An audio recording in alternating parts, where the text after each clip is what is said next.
looking everywhere, that's how the story goes. Grab your gear. Ever heard the forest breathe? Felt the ground shiver underfoot as something unnatural stalks the shadows? Welcome to the Zombie Story Zone, where the wild isn't just alive, it's undead. Tonight, we're venturing into Pinecrest Forest, a place where the trees hide more than secrets. Where crows watch with milky eyes, deer rot while they run, and every snap of a twig could be your last. Grab your headphones. Turn off the lights. Let the darkness pull you in. This isn't just another campfire tale. This is survival. If your pulse isn't racing yet, hit like, if you dare. Subscribe and smash that bell icon to join our horde of horror addicts. Because when the infected howl again, you'll want to be first in line. Share this story with your bravest friends, if you think they can handle the nightmares. We crave your whispers in the comments. Did your skin crawl? Did you sleep with the lights on? Tell us, and tell us how we can make the dread even thicker. Your screams fuel this channel. Stay close. Stay quiet. And whatever you do, don't look behind you. The next story is already hunting. Fight or flight will unite as the horror unfolds in the zombie story zone. Adventure never goes. The road to Pinecrest Forest was a winding ribbon of cracked asphalt, swallowed on both sides by towering pines. Lena Drummond leaned against her rusted jeep, arms crossed, squinting at the map flapping in the breeze. Her military buzzcut and stern posture made her look like a statue carved from granite. Behind her, Raj Patel fiddled with his first aid kit, counting bandages for the third time. "You're gonna wear those numbers off," Mia Chin teased, adjusting her glasses as she filmed the tree line with her GoPro. Just making sure," Raj muttered, his voice soft but steady. Ellie Carter, the park ranger, emerged from the forest shadows, her boots crunching over dried pine needles. Her uniform was frayed at the edges, and her sun-weathered face tightened as she scanned the group. "Camp's half a mile north," she said, thumbing the radio on her belt. "Stay close. Cell service dies past the trailhead." Jake Torres snorted, slinging his backpack over one shoulder. "Relax, Ranger Barbie. It's just trees and squirrels." His smirk didn't reach his eyes. Ellie's gaze sharpened. "2 hikers vanished here last month. Rangers found their gear shredded. And the squirrels?" She paused. "They've been different lately. Aggressive." Lena folded the map. "Different how?" "Teeth marks on tree trunks. Animals stalking trails in broad daylight. Even the birds," the crow cawed overhead, cutting her off. The sound was too loud, too close. They looked up to see a dozen black shapes perched in the branches, their heads cocked at unnatural angles. Mia zoomed in. "Whoa. Their eyes look milky." "Probably just cataracts," Jake said, shrugging. But his knuckles whitened around his water bottle. The campsite was a small clearing bordered by a creek, its water glinting like broken glass in the fading light. Raj gathered firewood while Mia fiddled with a solar charger, muttering about dead zones. Jake pitched his tent near the tree line, ignoring Ellie's warning to stay central. Lena watched him, her hand drifting to the hunting knife on her belt. Old habits. As dusk painted the sky bruise purple, Ellie crouched by the fire, poking the flames with a stick. "This whole forest feels wrong," she said quietly. "Last week, I found a wolf carcass. No wounds. Just rotted from the inside." "Like rabies?" Raj asked, rubbing his hands together for warmth. "Rabid animals don't decay while they're still breathing." The fire popped. Somewhere in the dark, a twig snapped. Lena's head jerked toward the sound. "You hear that?" "Relax, Sarge," Jake said, flopping onto his sleeping bag. "It's probably just your buddy Bigfoot." Mia giggled nervously, but the laugh died when a low, guttural growl rippled through the trees. Not a bear. Not a wolf. Something wet. The crow flock erupted from the branches in a cacophony of shrieks, their wings slapping the air like leather. "What the hell?" Jake started. A raccoon waddled into the firelight. Its fur was patchy, revealing grayish skin beneath, and its milky eyes reflected the flames like twin moons. It hissed, baring needle-sharp teeth dripping with saliva. Lena stepped forward, knife raised, but the creature darted away, moving in a jerky, disjointed gait, as if its bones were glued together wrong. Silence fell, heavy and thick. "Okay," Mia whispered, lowering her camera. "That wasn't in the brochure." Ellie stood, her face pale. "We should leave. Now." Jake rolled his eyes. Over a rabid raccoon? Chill out. It's just. A howl cut through the night, long, keening, and wrong. Not canine. Not anything living. The sound crawled into their bones and stayed there. Lena met Ellie's gaze. The ranger's hands trembled. We stay together tonight, Lena ordered.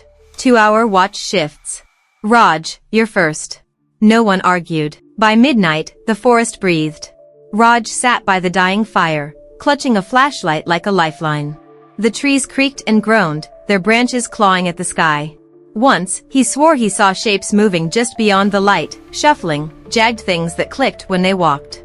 He didn't wake the others. The forest at midnight was a living tomb.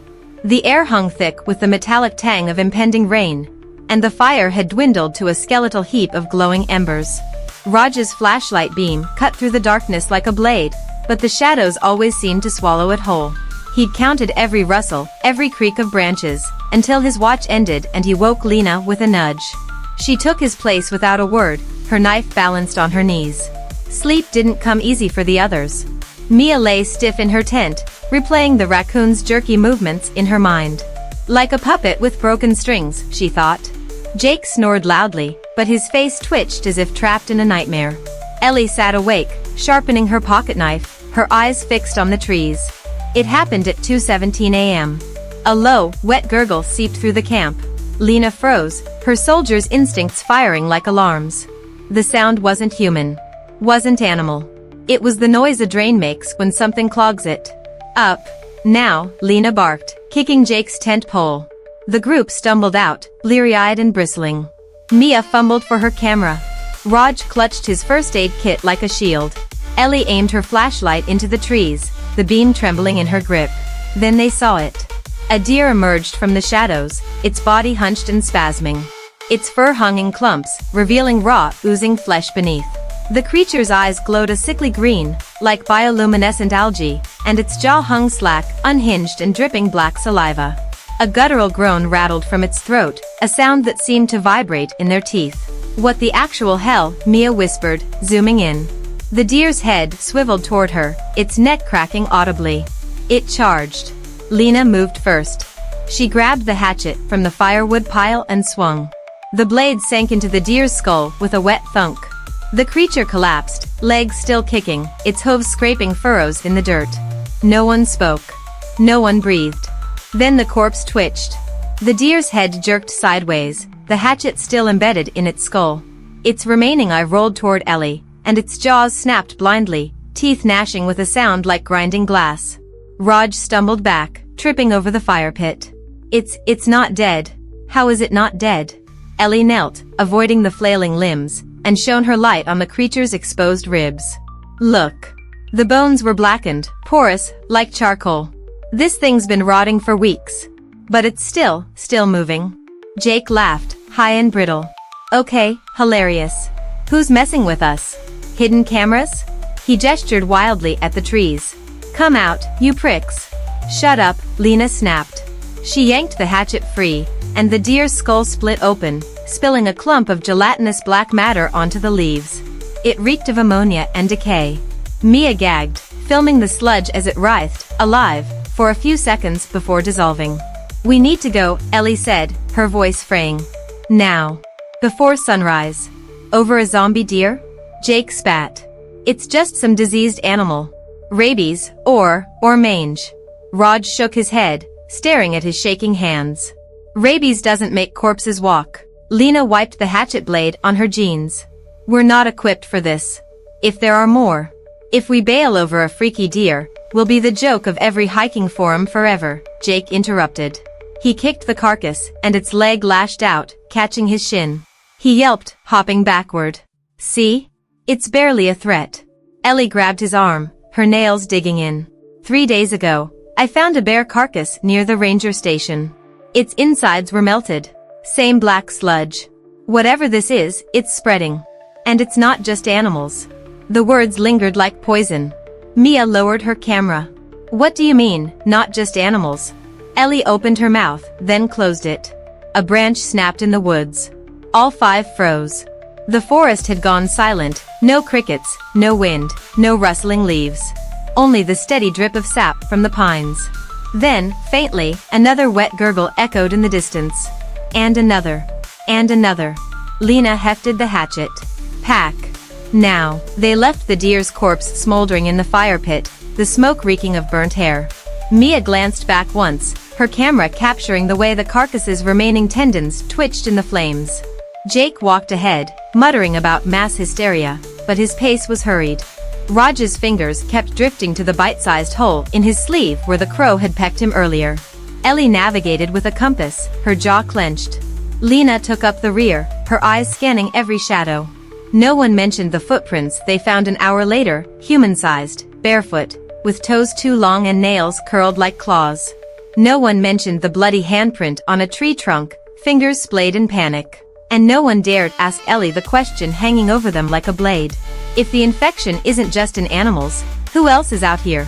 Morning light did nothing to soften the forest's edges. The trees stood like crooked sentinels, their branches tangled into a cage. Lena circled the jeep, her boots crunching over broken glass. All four tires hung in ribbons, slashed by something with claws thicker than her fingers. This wasn't an animal, she said, running a hand over the jagged gashes in the metal. Not any normal one. Mia crouched beside a tire, filming the damage. Maybe a bear? Ellie shook her head, her face ashen. Bear claws don't leave marks this deep. Or this precise. She traced a gash with her fingertip. The edges were clean, surgical, as if whatever did this knew exactly how to cripple them. Jake kicked the jeep's bumper, his bravado fraying. So what? We hike out. It's 10 miles to the ranger station. Easy. Easy? Raj laughed hollowly, rolling up his sleeve. 3 angry red punctures dotted his forearm from the crow attack. The skin around them had turned grayish, like old meat. We're sitting ducks out there. We're sitting ducks here, Lena snapped. She unzipped her pack, tossing protein bars and water bottles to the group. Move fast. Stay alert. And do not wander off. Ellie took the lead, her compass glinting in the weak sunlight. The trail was overgrown, the dirt scarred with deep grooves, like something heavy had been dragged.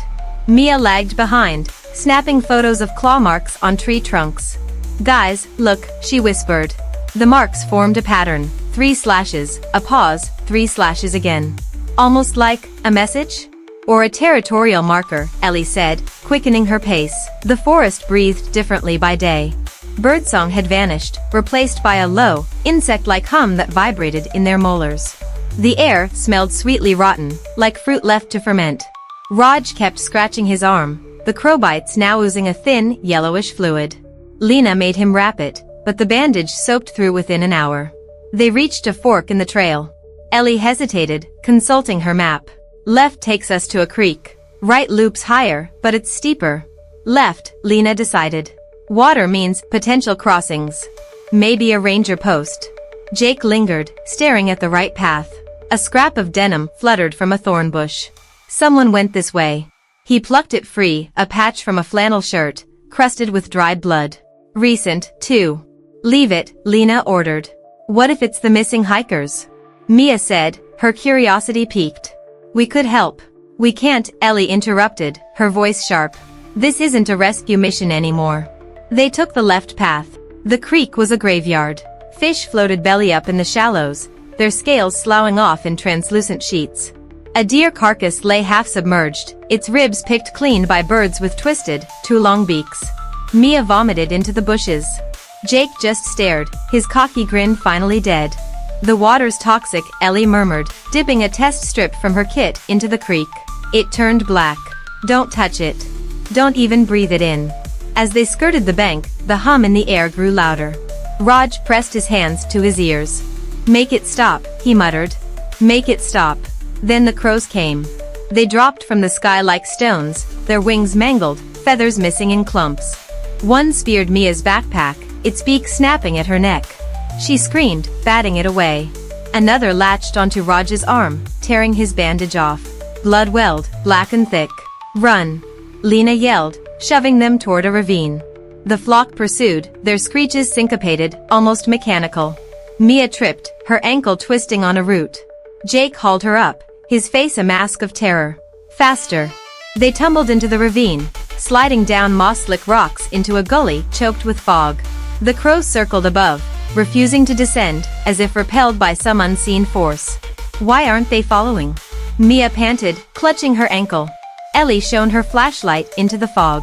The beam diffused into a milky haze, illuminating faint shapes on the ground. Welcome to the zombie story zone.